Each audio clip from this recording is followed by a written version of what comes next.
In this experiment or in this activity, we are going to measure the current by changing the value of resistance.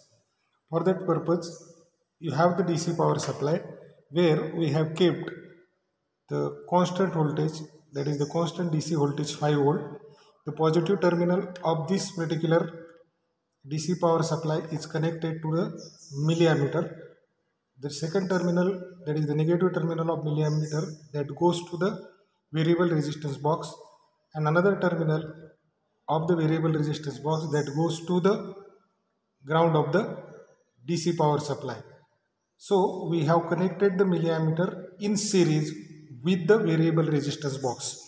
Now we have to measure the value of current for the various values of the resistance.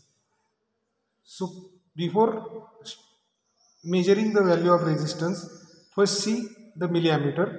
In this milliammeter, you can see the range is from 0 to 10 milliampere, and if you can observe, in between 0 to 2 there are 10 divisions. That means the value of one division is 0.2 milliampere. That means least count of this particular milliammeter is 0.2 milliampere. Now when we try to measure the current for the resistance of 500 ohm, it is one division less to the 10 milliampere, that is 9.8 milliampere. It is 9.8 milliampere. Now I am going to change the value of resistance from 500 to 1000. So I have just removed the key from the 1000 and put into the 500. You can see now the value of current is 5.2 milliampere. Here you can see it is the 1 division, that means 5.2 milliampere. Similarly, you can see the current for the resistance value 2000 ohm. So it is around 2.6 milliampere. For 3000, it is 1.8 milliampere. And for 4000,